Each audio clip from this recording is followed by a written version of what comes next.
Hey guys, Danny here at PARTAY. So, as I promised, I'm going to do a wrap up on the initial review. Now, that is the Phantom up there now on the P1, so you can see how that works out. And I'm going to continue to do some more refined type review pieces. I'm going to do a couple of short ones, and I say short ones as far as time wise, with some 4K so that folks can get a really, really good idea up close as to what you're looking at by comparison. Um, so I'm going to rank this, and I just kind of came up with some categories that I think are pertinent whenever you're looking at any product, whether it's a paint mix or anything that you would buy.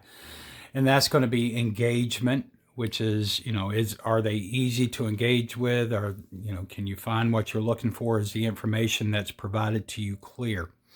The next is shipping. Packaging will be third. Product presentation. So the packaging to me is a little bit different. That's how you package the product. The product itself, how it's presented, is what we're going to focus on under product presentation. Application, finish, so your finish on your screen, and then the overall performance. I'm not going to do anything around customer service. Uh, I think it goes without saying I'm not even going to go down that path because that's not going to work out well at all. But let me go ahead and start through our review. So for engagement, now when I first went out to Crystal Edge website and started looking for a product, I mean the marketplace is easy to find. The real problem that I have, and this is a problem I would have with any product of this nature, and sometimes sometimes you don't know. But knowing this being my field, as a side hustle, right? But it has been my field, and we've made a lot of strides over the past 3 years. But what I would say is that the information that is out there uh, under whenever you go to any product and you look at the specifications and the information that's out there, the information is misleading. Definitely misleading. It doesn't give you the type of screen. He doesn't tell you whether it's Lambertian or angular reflective, retroreflective. He doesn't go through any of that, right? He doesn't tell you the gain of the screen. He does, but he says it's gain 21. Well, that means nothing. See, gain is a standard unit of measurement for a screen. No different than you would use inches or feet or centimeters and meters. It's a standard unit of measurement, okay? 21 is not a standard unit of measurement. Gain has a standard unit of measurement. Either you know what the gain of your screen is, even relatively close, or you don't. So in this case, I would say that that's extremely misleading because I don't think that Mr. Bird has any idea what the gain is on his screen. All right. And then you've got so many stay away froms. Don't use these projectors, all the knockoff list, right? And just attributes, features about this product out there that do not hold up. Okay. They're just not true. So from an engagement standpoint, I would say there's a lot of misleading information out there on Mr. Bird's site. Shipping. Now, if it had just been shipped to me, it wouldn't have been a big deal. But one, in the engagement, sort of between engagement and shipping, is when I tried to order this, Mr. Bird kept declining the order based on my address. And there's no real reason for that because we live 15 minutes from one of the largest growing cities in the U.S. right now, Greenville, South Carolina. Once again, Greenville, South Carolina, not New Jersey. Okay. But, staying with the rating here, the shipping, you held off for a week and a half shipping the product just to make sure that it wasn't me that was getting it. And it was. So what you did is you held everybody, all your customers up for a week and a half. Okay. That's not good customer service and, shouldn't have had to go through all that for the shipping. So in engagement, I gave you a 1. In shipping, I gave you a 1. Okay. Packaging. So in packaging, it was packaged in the sense that you you wouldn't have to worry about it probably breaking open and spilling out. So just being frank, okay? It wasn't packaged horribly. Really, the issue that I have with the packaging, there's so much of that gunk on there that's not necessary to keep your package from getting busted up. Uh, all that all that tape and all those little bands and all that black stuff, it's a pain in the butt to get into. So I'm packaging, I'm going to give you about a 2.5. Okay. Um, Product presentation. Okay. Here's why I have to really hit you, because once again, if people are taking the time to order your product and they're paying gouging prices, because let's be honest, guys, $250 is a gouge on this, and I'll tell you why in a moment. But the normal price, I think, was around 321 or something like that dollars. So when you're paying that kind of money for a product, you expect to get a product with proper packaging, labeling, right? This just had a very cheap piece of white paper that the label had been you just printed out as a label and then taped on the actual container. Okay, that's not professional. I mean, that's something that people would just do starting out of their house. And I don't even believe that most people would do that. I think most people would actually have labels made. We have our labels professionally made about 6 minutes away from us in a little town called Inman. And they take care of all our printing stuff. We just pick our stuff up there once every 2 or 3 weeks. All right, application. I'm going to give you a 3 on application, and here's why. One, there was a lot of what I call heavy matter, just clumps that were in this material. Even in there now, if I go pour out more, there's a lot of clumps that come out. While I recognize as a professional, I should have used a filter before I did that. The truth is that there were no instructions with this product whatsoever. So your customers aren't going to know that. So they're going to end up with clumps all over the screen. So not good.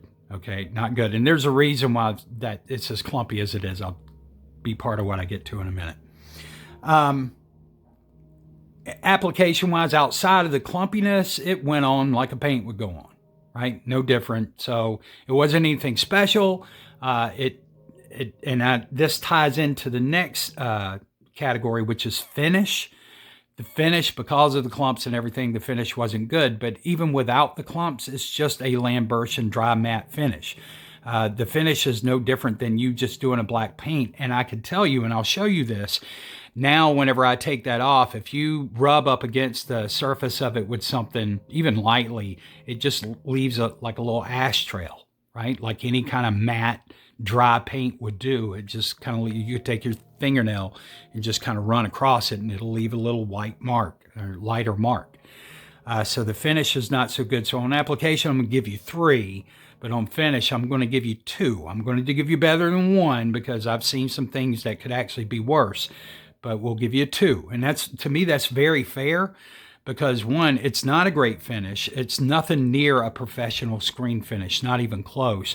So I think you really deserve a 1 there, but I'm going to give you a bump to a 2 just because at least it's not like all splotchy and liney everywhere.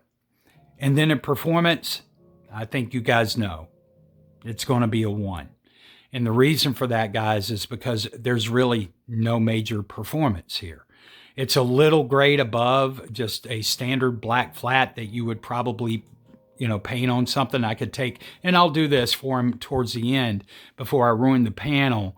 I want to do some videos, but at the end, I'll take some regular black flat, the Krylon, without the water added, and I'll paint some on there, and you can kind of see how that does. But it's not going to be a major difference. It's just not. You get a little bit of brightness lift because you've ashed the paint out. You've matted it even further. That's why. So to that point, now out of 35 possible points, Mr. Bird, I've given you 11.5. So about a third, a little less than third of what you totally could have done. And honestly, if you had gotten a 1 on every one of these, you would end up with 7. So, 11.5, not that good. And that's just going to be my rating scale. And I'll continue this as we move forward. If we do any other reviews, I'll use the same rating scale. But here's the bottom line. So we had our family Christmas party last night, friends and family, and Jason was here, my brother-in-law, and we were talking about the paint. I told him, I said, you know, I wanted him to smell it. So really what this boils down to, and you guys might have caught that in the video whenever I took a little sniff and smiled. But what we're dealing with here, guys, is this is a very thick, probably exterior flat black paint because there's so much particle in it. But it's also got a heavy acetone. So that's the smell. So it's a thinner. He's using basically exterior black flat, a very thick exterior black flat with a little bit of acetone thinner, like a paint thinner. So that's what this mess is. That's all you got here. Nothing else. So not an impressive product. As a matter of fact, to me, given the nature of Mr. Bird and the lies that he's told during these demonstrations and the way that he's filmed these demonstrations with his exposure jacked way up so that these screens look much brighter, even with using 6,000 lumens, these screens are not going to look like that. Okay, you're going to be sadly disappointed.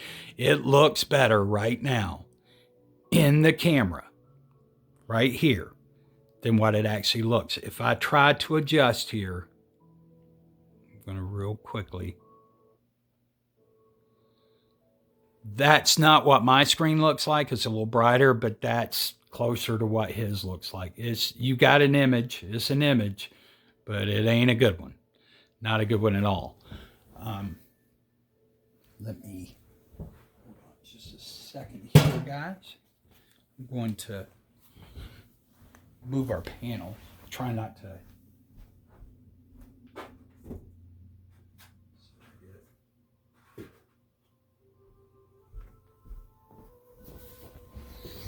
So you can see all the brightness that you're losing there. And that looks closer in the camera right now to what the panel actually does. But that's not the true light in this room.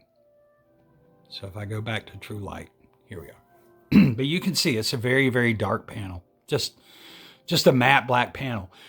One thing I also want you to take note of in the review that I did, when you see it next to Sirius B, take a look at the bottom. Look how much more black Sirius B is than the Phantom. Just take a look in there. Now, some of that's going to be because there is light casting across the screen, more so than on mine, because once again, ours does have an ALR flare. You can see the light did not cast across the surface of that screen anywhere near, not even close to what it did on the Black Flat and Water or the Phantom. But you can definitely tell that there's a difference in color between the Phantom and Sirius B. Sirius B is much more black. So that's it, guys. I'm going to end it out with 11.5 out of 35. I would say stay away.